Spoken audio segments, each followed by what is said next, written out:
We now go to Pia Bonalo. She's at an international food exhibition in Pasay City. Good morning, Pia. Hi, good morning, Amelin. Maayong aga para sa lahat ng mga kaibigan natin from Negros Occidental. Here in IFEX 2013, they partnered with Negros Occidental to showcase all the different products that province has to offer. With me is Project Director Lea Ocampo to tell us all about it. Good morning, Ms. Lea. Good morning, Pia.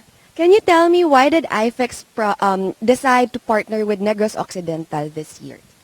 Well, first of all, Governor Marañon, the incumbent mayor, I mean governor right now, is very, very active in promoting organic, the organic program of the province.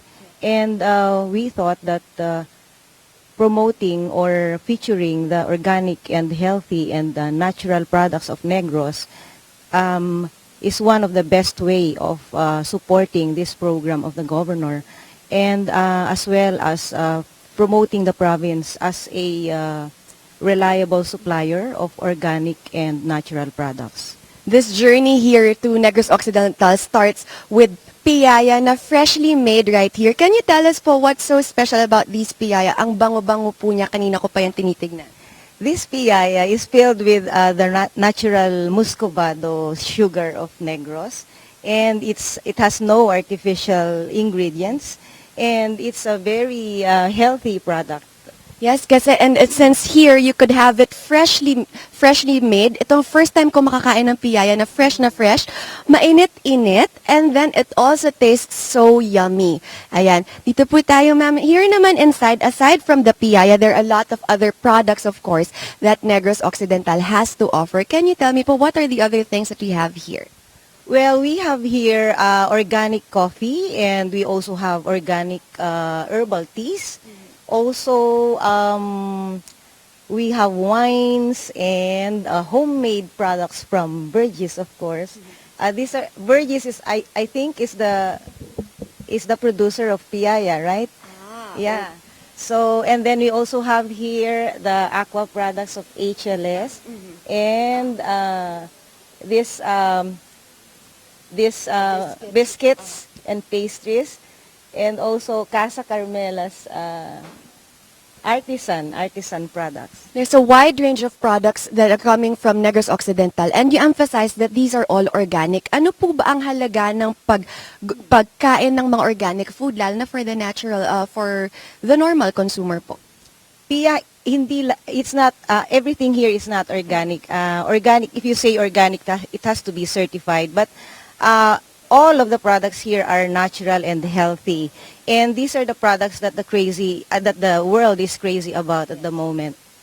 Okay, and all of these could be found in Negros Occidental. I know that they're known for their sugar products and yung mga baked goods nila na sobrang masasarap. Ano-ano po ba yung mga variants, what you mentioned? Ano po ba yung mga sikat na mga baked products na meron po ba dito?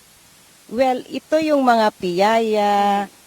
This is the wheat twists, and then mga barquillos. Yes.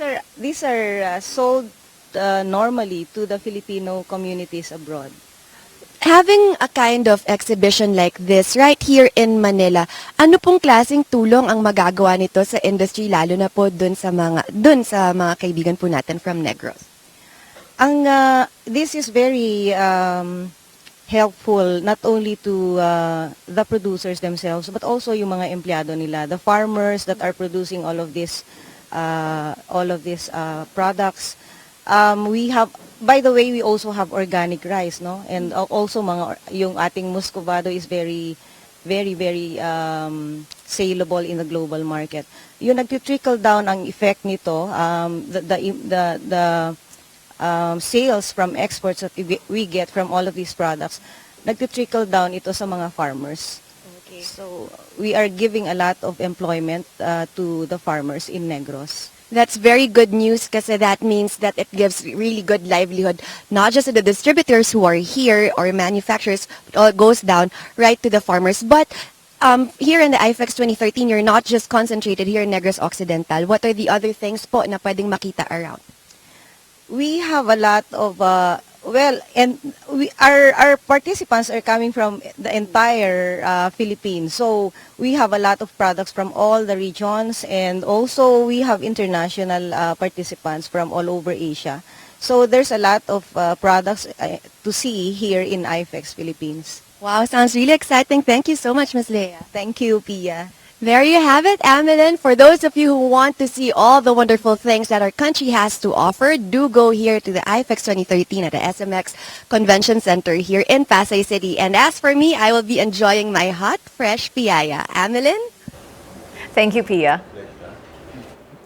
Hot fresh piaya. Have you ever had that? Oh, yeah. I have. Yes, you have? Because in the weekend market, sometimes they offer hot, fresh piyaya. Really? Yes. Weekend is coming up, so to the weekend market, off we go.